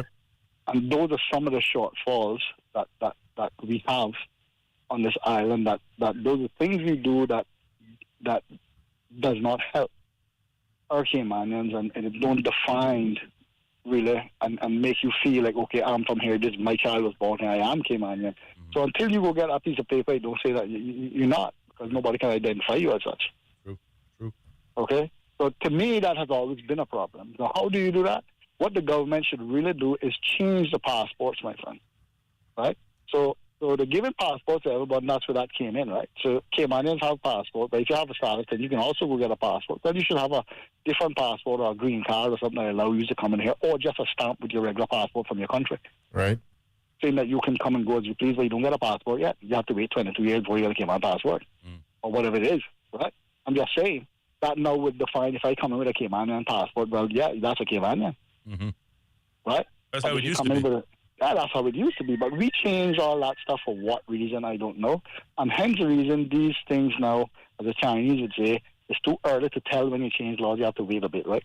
So these are the things that happen, right? That now we end up suffering for as Caymanians, because those little things, believe it or not, puts a strain on one's position when you go for a job as a young Caymanian and you say, I'm a Caymanian. Hey, you're going to say, well, how I know you're a Caymanian? Sure. Not because you talk like that, I don't know you're a Caymanian. Right. You understand? Yeah, no, and some people are just bullheaded enough to mind, well, I'm not going down there and go get that. But they put themselves in a bad position because nor should they have to go in there and get that. So even if you have a voter's registration card, my friend, you still got to get a piece of paper. True. Check that out. Now, the voter's registration card should tell you I have the right to be here, but why do I need the paper? Isn't that crazy? It is kind of nuts. It is kind of nuts when you say it out loud. It's true, because if I have a voter's registration, that means all the checks and balances were done why I got a card in the first place. Or are you telling me that our system is so horrible we don't know if people are voting or not supposed to vote? Quite right. There's one or two things happening, right? True. Very true. Right? So you look at it on both ends now, right? So there's one or two things happening. So if one government department is not accepting that because of X and this is what you do need, why do I have a voter's registration card? Yeah. Voter's registration card should be proof of nationality. Yeah, I should be able to show out, here you go. If I travel with a different passport, I should pull out my voter's registration card and say, I travel with a British passport today and I'm entering the country, but here's my voter's registration card. That means I'm from Cayman. Right. This is issued by the government, not a driver's license, not a voter's registration card, all the checks and balances. Why is not accepted? Yeah, well, not even accepted as a legal ID in Cayman, your voter registration card. That's a pertinent comment. Major problems. Thank you, caller, as usual. Thank you, gentlemen. Yes, sir. Absolutely appreciate your remarks. 53 minutes past the hour of 5 o'clock, and before we go after the news, I think this topic has spurred some interest. We got at least 2 audio notes, I believe, on the same topic from our learned friend. Let's have a listen.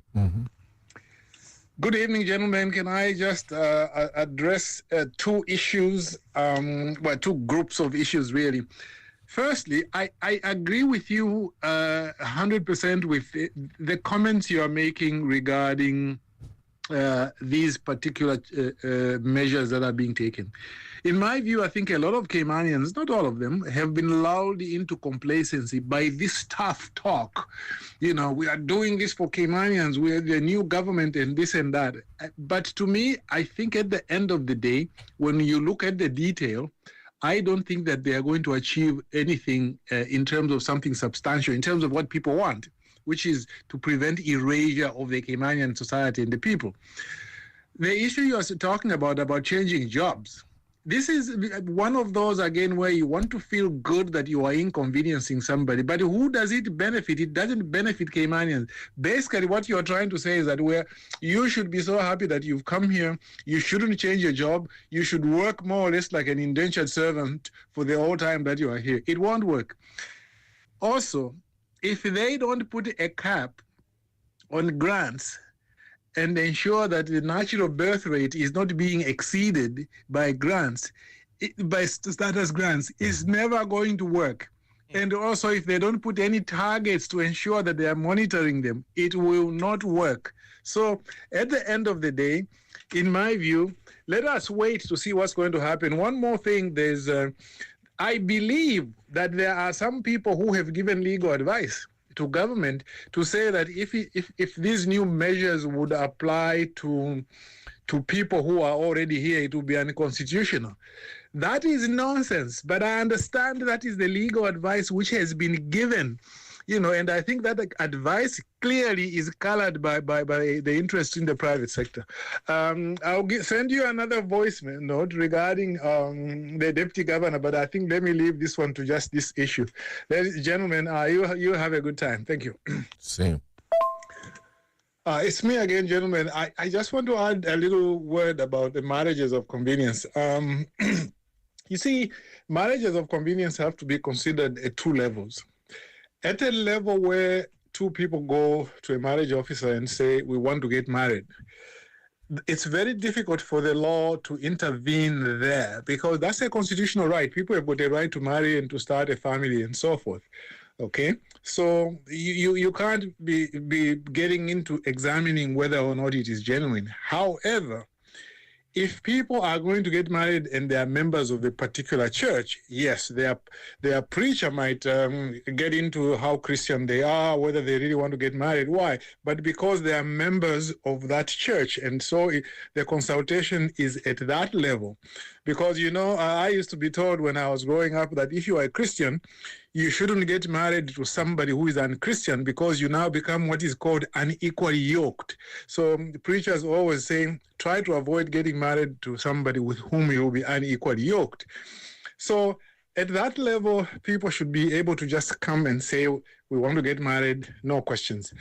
But when they now go the next step to say they want to have status or an employment rights certificate, since that is not a constitutional right, that it is at that point when the authorities are entitled to find out whether the marriage is genuine and so on and so forth.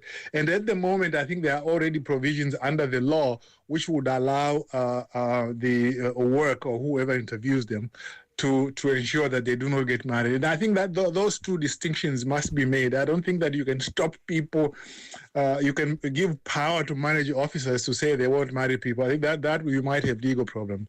Thank you very much. And thank you to both our listeners for sharing their viewpoints on the subject, whether it relate to some of the immigration reforms that we've heard about, talked about, nothing on paper yet, so we really can't say it's actually happening or not, or on the question of marriage as a convenience, and of course some of the guidelines, restrictions, new laws that they want to impose in those areas. 30 seconds before we go to the break. You want to offer some comment quick? No, I'm happy to continue the discussion afterwards. I think it's something that we should be discussing. It's impactful, and we just need to make sure that we're trying to come up with the right solutions. And I don't think that that's where we are right now. Absolutely. Keep it locked. There'll be more straight talk on the issues that matter coming up next, right here on Bobo 103.1 FM. Bobo. How can we understand the world better? The BBC World Service is a window onto the wider world. A vantage point from which to survey a new horizon. News, reports, and analysis from around the world. Stories we think matter. Different people from different societies. We get to the heart of global issues. News, stories, and global perspectives from the BBC World Service. The home of the BBC World Service. This is Bobo FM. The BBC is the world's most trusted news source. And Bobo 103.1 is where you'll find the BBC World Service. BBC News. The world news from the BBC. And the home of Cayman's most listened to top shows. That's right, folks. Everyone is telling their mama about the cold hard truth. And welcome to Straight Talk. I'm your host, Austin Harris. And I'm Ellio Solomon. Across Cayman. On FM, online, and on your smart speaker. This is Bobo 103.1. Welcome to our newsroom here in central London. We place ourselves here at a little desk right in the thick of things. OS from the BBC. We can catch the very latest news from our colleagues, not just in this enormous room, but also from our colleagues around the world. I'm in the room where they're treating children. This is a combat zone. The situation after the typhoon is very complicated. It was a very tense situation. OS from the BBC. The home of the BBC World Service. This is Bobo FM. This is Bobo 103.1, powered by Health Services Authority. At Health Services Authority, they are committed to caring for you. They are Cayman's largest and longest standing healthcare provider, offering the most comprehensive range of inpatient, outpatient, and public health services at 9 different locations across all 3 islands. Across Cayman on 103.1 FM, online, and on your smart speaker. The home of the BBC World Service. This is Bobo 103.1. Hello, I'm Moira Alderson with the BBC News. In the last few minutes, Donald Trump and Vladimir Putin have started a joint news conference at their summit in Alaska to discuss the war in Ukraine. Mr. Putin said the negotiations were narrow but had been conducted in an atmosphere of mutual respect. Mr. Putin spoke warmly of his reception. Our negotiations have been held in a constructive atmosphere of mutual respect. We have very thorough negotiations that were quite useful. I would like to thank once again my American counterpart for the proposal to travel out here to Alaska. It only makes sense that we've met here because our countries, though separated by the oceans, are close neighbors. So when we've met, when I came out of the plane and I've said, "Good afternoon, dear neighbor. Very good to see you. In good health and to see you alive. I think that is very neighborly. Ukraine's President Zelensky, who was not invited to the summit, said his country was counting on America. Jonathan Beale is in Kyiv. He says, President Zelensky, the real test of these talks is whether they lead to a path for a just peace. And that means, as far as he's concerned, Ukraine being represented in negotiations. So far, President Putin has refused to meet President Zelensky. He doesn't even recognize him as the country's legitimate leader. But that is why you've got President Zelensky at the moment saying he's counting on America, because A, he's not there, he doesn't trust President Putin. He will soon find out, President Zelensky, whether he can count on President Trump. In other news, the United Nations says more than 1,700 people have been killed while seeking aid in Gaza since late May. The UN says nearly 1,000 of those who died were shot while queuing for food at distribution sites run by the Israeli and US-backed Gaza Humanitarian Foundation. Amir Nada reports from Jerusalem. The grim figures record an average of 22 Palestinians being killed every day while trying to find food. The UN said the Israeli military was responsible for the majority of the killings, corroborating regular accounts of eyewitnesses and Gazan medics. There was no immediate comment from Israel, but it has repeatedly said its troops fire only warning shots. On Wednesday, over 100 of the world's leading aid organizations accused Israel of continuing to block their work and weaponize aid. A UN-backed food monitor has said that widespread famine is unfolding in Gaza. Pakistan's Prime Minister has held an emergency meeting with disaster management officials and regional leaders as floods have killed more than 200 people in the northwest. The flash floods and landslides have been triggered by torrential monsoon rains. BBC News. A tropical storm has gained strength as it approached the Caribbean, becoming the first hurricane of the Atlantic season. Hurricane Erin is expected to cause heavy rains, landslides and coastal floods in Puerto Rico, the Dominican Republic, Haiti and the Bahamas over the weekend. The National Hurricane Centre said Erin had maximum sustained winds of 120 kilometres per hour. Meteorologists have forecast that the hurricane season will be more intense than usual this year. Judges in Niger have called for a strike after the military government dissolved 5 judicial unions and dismissed 2 of their members. David Bamford has this report. Niger, Mali and Burkina Faso in West Africa have all experienced military coups in the last few years and all seem to be in the throes of repression. In Niger, the junta gave no reason for its decision to remove the Secretary-General of the powerful Saman Magistrates Union and his deputy. The union called it evidence of unprecedented authoritarianism. In April, the military dissolved 3 other unions, one for customs officials and 2 others for workers in the water and forestry sector. In football, the English Premier League is underway again with the reigning champions Liverpool beating Bournemouth in the opening game. Liverpool were 2-0 up at half-time, but Bournemouth clawed their way back to equalise in the second half. Their hopes of an unexpected away point disappeared, though, with goals by Federico Chiesa and Mohamed Salah in the dying minutes of the match. Liverpool won 4-2. A book has been returned 82 years after it was taken out of a library in the US state of Texas. The book, Your Child, His Family and Friends by Francis Bruce Strain, was taken out in 1943 by an 11-year-old boy.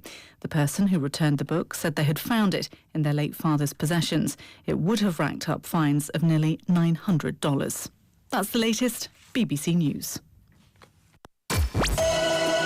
Views and opinions expressed on Straight Talk with Austin and Ellio do not necessarily reflect or represent the views of Stingray Media, its staff, or contributors. Callers to the program accept full responsibility for the views expressed. The show host and affiliates are not liable for any statements made or any harm claimed. All callers to the program indemnify Straight Talk from all claims. Offensive, defamatory, or unlawful content will not be tolerated. Be a part of the conversation by calling 745-2626.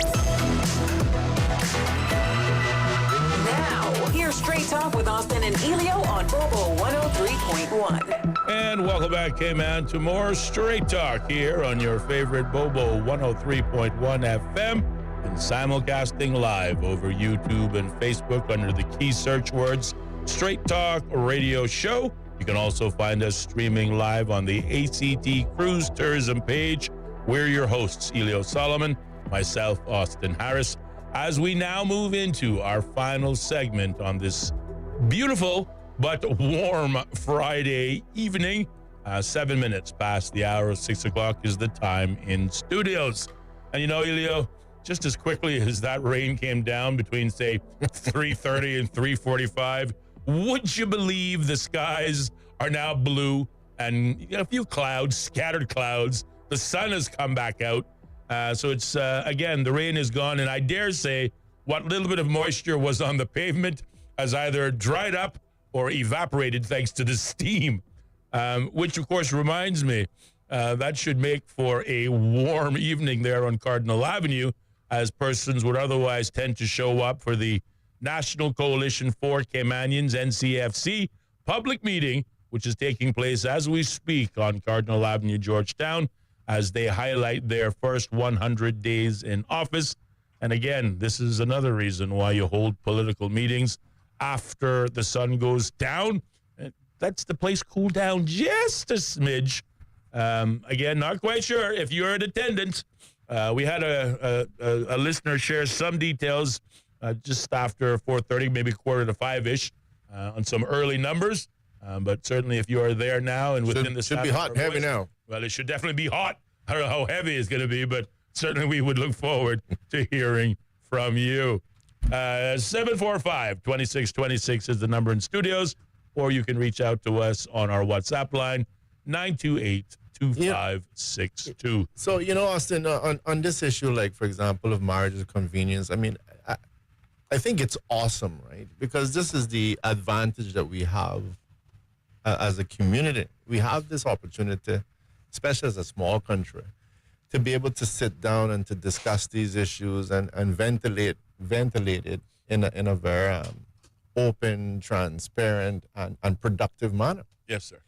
Because if we are able to do that, and again, I just want to take this opportunity to encourage all of these thinkers that I know are out there and listen to the program to continue to engage, because they are listening. I can assure you that they're listening. We know that they're listening. But as we grapple with all these issues and start to make sure that we're understanding how it is that is defined and the things that we can do to help to prevent it from Caymanians being exploited or taken advantage of, all of these things are important.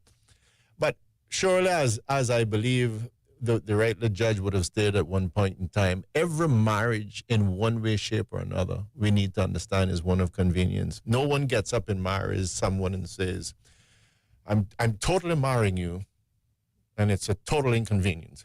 You know, and it's not far-fetched, and let me use a first world country that we can wrap our heads around.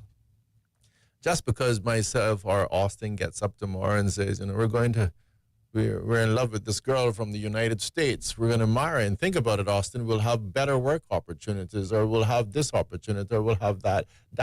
Those conveniences doesn't translate to the fact that you don't love the person and that you don't want to spend the rest of your life with the person. Mm-hmm. Whereas, for example, you know, if you saw the same person and they were from another country, so still want to marry you, but you know, you better come to mine, because I don't think there's any opportunities where you are. Yeah. So we need to be very clear about that. And I think, as you know, Mr. Lawrence would have highlighted, we have to be very careful in this entire process that you're not hurting the 8 people in the room for the 2 bad ones. Mm-hmm. And in this particular case, I believe what is trying to be captured by marriages of convenience is where some person, be it male or female, Caymanian, is marrying someone that they genuinely love and believe that the person loves them. Not that there's not conveniences on both parts. Right.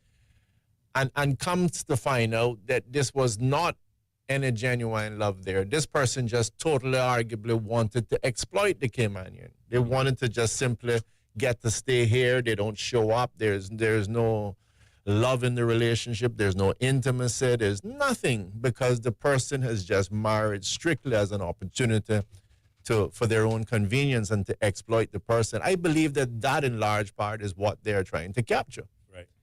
And as I've said, you have to tell me then why the person who is under those circumstances are not reporting it. What is there legislation that allows the person to make a certificate of or declaration of marriage of convenience, whatever you want to term it, and whatever the process has to be in terms of investigation, verification, and throwing them out of the country? I don't know. We can discuss all of that. But you have to tell me why that's not going to be the case. Because the only how I can see it not being the case, be it male or female, is if somehow that person arguably is, in addition to that, being abused. And if they are being abused and living in that level of fear to where they are not willing to make the declaration that they're in a marriage of convenience, then you still have an issue. You still have an issue that needs to be investigated.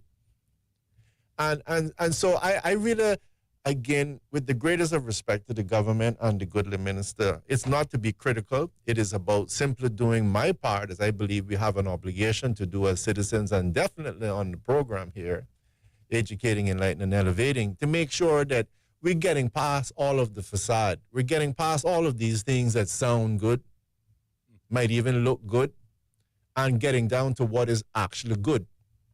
And I'm sorry, but I cannot see and I cannot agree with something that says somebody has to be married to a Caymanian for 22 years of age. Their son will be going to college before the father or the mother will be a Caymanian. This is just complete nonsense. And in fact, I think a lot of these things just really need to be revisited.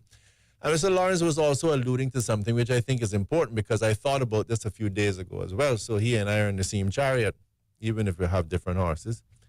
But the bottom line of it is that you need to really sit and evaluate and say to yourself, well, what do I have as a Caymanian? What are the benefits of being a Caymanian?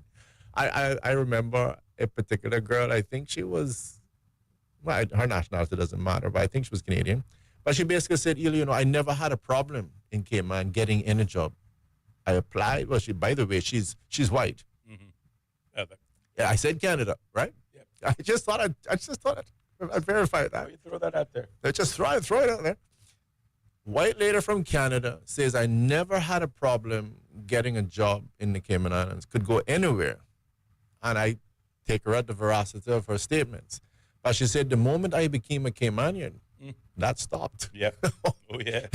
No one wanted to hire me now. So let me just say, we need to do an assessment and say, really, what are the benefits? Because I would like to be able to know, hey, maybe there's a benefit that when you're a Caymanian and you reach 60, you can get to the front of the line at the bank. But that's not the case. Maybe I just want to pick up on that point. Go ahead. And I digress for a minute. Mm-hmm. Because, it takes us back to the same minister in question when he downcried the Pride Cleanup Program, suggesting these aren't the jobs Caymanians should be seeking, but in fact it should be seeking to be, a part of the entry-level positions or the 600 so positions that are coming online for the new Hyatt. But when I hear the story of this Canadian lady, as a Canadian, living in Cayman, no problem finding work, becomes a Caymanian, then no company all of a sudden wants to hire her. Right. You have to ask yourself and think for yourself, which company is that? And didn't all of these companies, when they first opened their doors, all promise the same nonsense? I'm glad to be in business. I will be seeking to employ and uplift Caymanians, come all that may, and all the flowery language necessary to get the red cards and the business permits and the building permits and the work permits needed to get this business off the ground. But now it's up and flourishing. And if you look close on the inside, nobody's hiring Caymanians. I just make that observation. And likewise with the hotels, we hear the same tired promise. And they say a promise is a comfort to the fool. That says, yes, when we open, we'll have so many jobs available for Caymanians. But they don't tell you what those jobs are. It is a good observation, Austin. It just never happens. And if I could just play the harp on it for a moment. Please, I like the harp. It is a matter, for example, that this is where we talk about substance over form. I've said it before. You can sit and dine with someone at their table. You can have a plate, but doesn't mean that you're eating. So dining is the form. You look like you're going to get somewhere, but substance is getting something to eat. You'd be better off at a separate table with a plate of food than sitting and dining with others when you're fat not eating. Yes, sir. All right? So, in this particular case, let's look at substance over form. Let's get past all of the rhetoric that they're giving you, because politicians are good at that, giving you all of this rhetoric, and ask yourself, what am I getting from this in substance? So when you talk about that, let's say you are trying to protect Caymanians, again, I'm going to say to you, as much as I may be accused of blowing my own horn, from 2013 in March, a piece of legislation was passed that makes it very easy to earmark a job for Caymanians only. You can make it with a stroke of a pen. I brought it in 2013. Until now, it has not happened. But yet everybody says they're looking out for Caymanians. When all you have to do right now on the same piece of legislation that I brought is to say, for you to be a receptionist, must be a Caymanian. For you to be this, that, must be a Caymanian. It hasn't been done. And let's go on your point about duty concessions. Put your money where your mouth is. You just gave away 16 million, for example, to the Hyatt or wherever it is, and you said duty concessions, which means, let's put it this way, Caymanians were supposed to get $16 million. I took it from them and let you keep it. That's what a concession is. Yep. 16 million was supposed to go to my people. I stopped it and said, it's fine, you keep it. Now, what did you get in return? Yes. Where's the quid pro quo? Where's the quid pro quo? Did you say to them, I'm going to make you keep the 16 million, but let's be clear. You see the 600 jobs? 500 of them better be Caymanian. Yes. Nothing. They don't do it. Right. They don't do it. You can check last year. You can check the year before. You can check all of these projects going on. They haven't done it. Yes. Okay? The banks are handing out jobs in India and all over the world right now in the thousands. There's all kind of jobs that could and should be being done in Cayman that is not being done. Again, you don't hear them doing anything about it. Correct. But yet they come now flapping their lips and sounding like they're doing something about some janitor or some helper can't leave Ellio in Austin until she has served for 2 years. If she does, she'll have to go home for 6 months. I'm only telling you.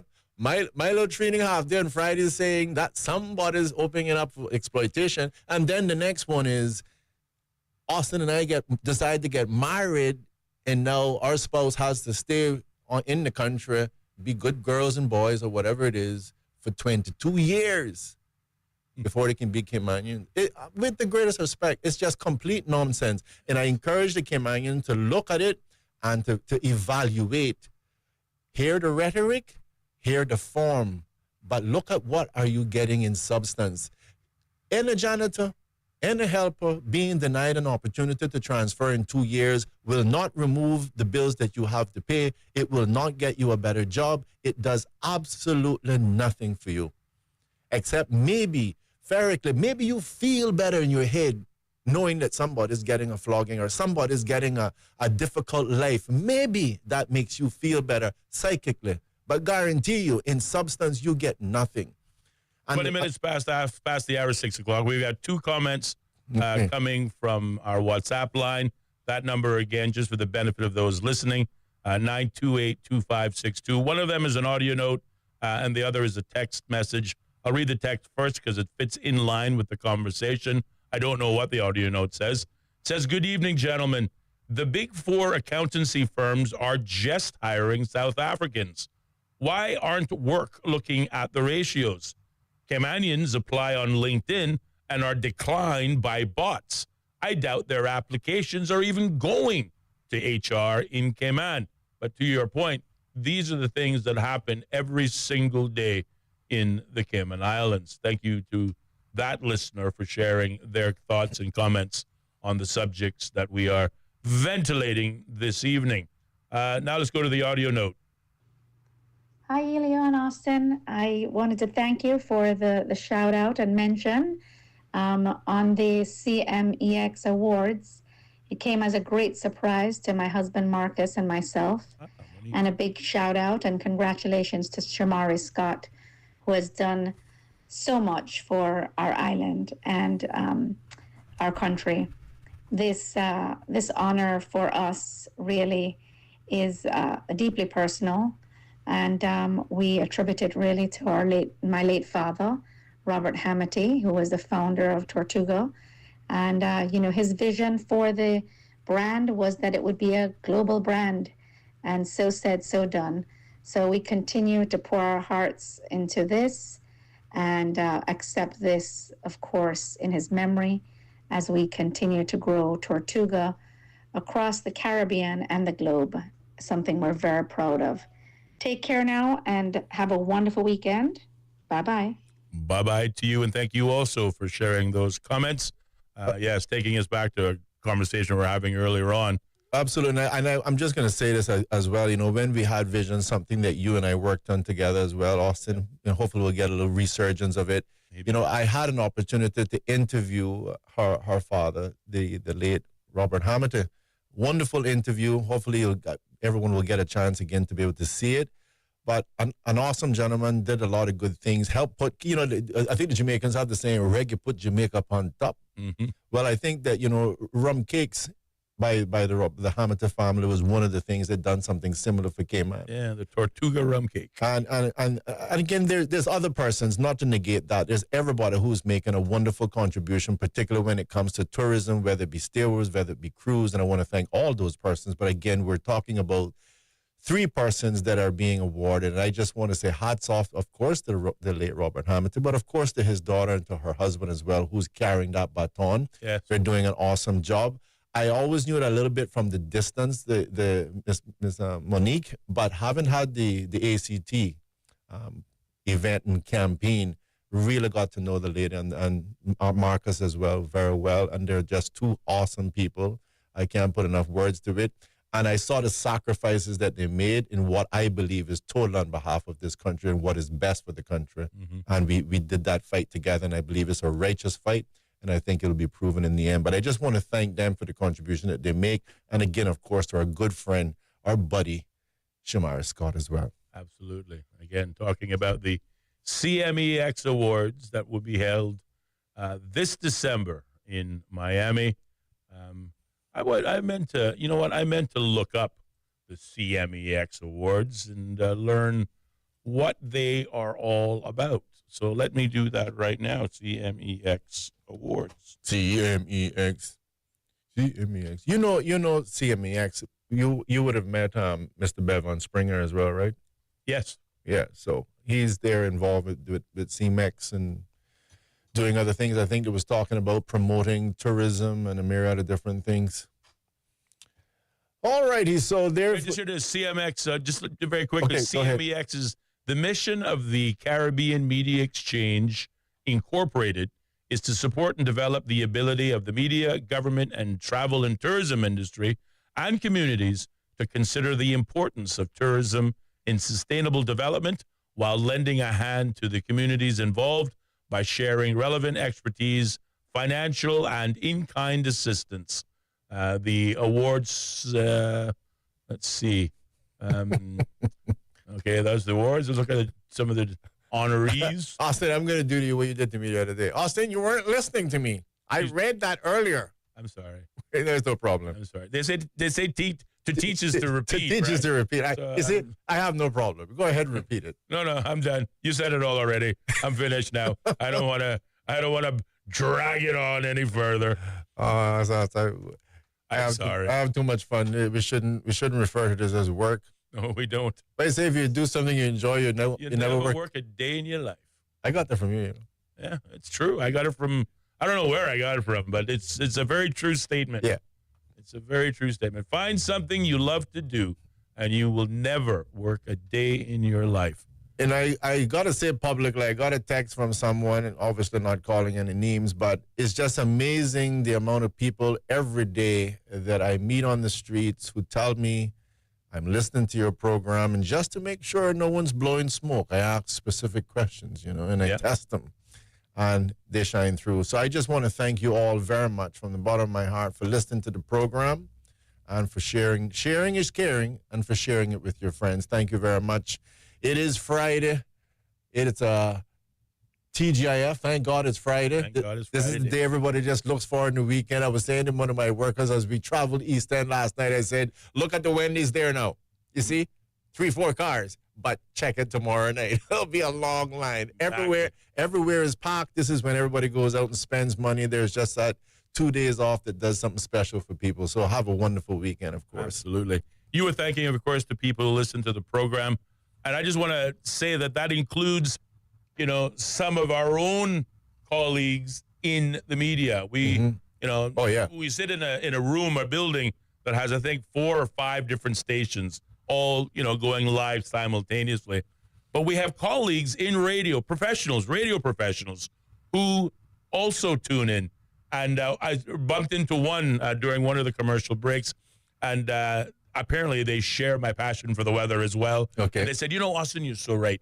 But what we need is a good hour to completely saturate the whole island. Not just a little patch of rain in Georgetown like we had today. If you're on Godfrey, Nixon Way, or, what's that road we keep talking about? The road that runs across Denham? Denham Thompson Way.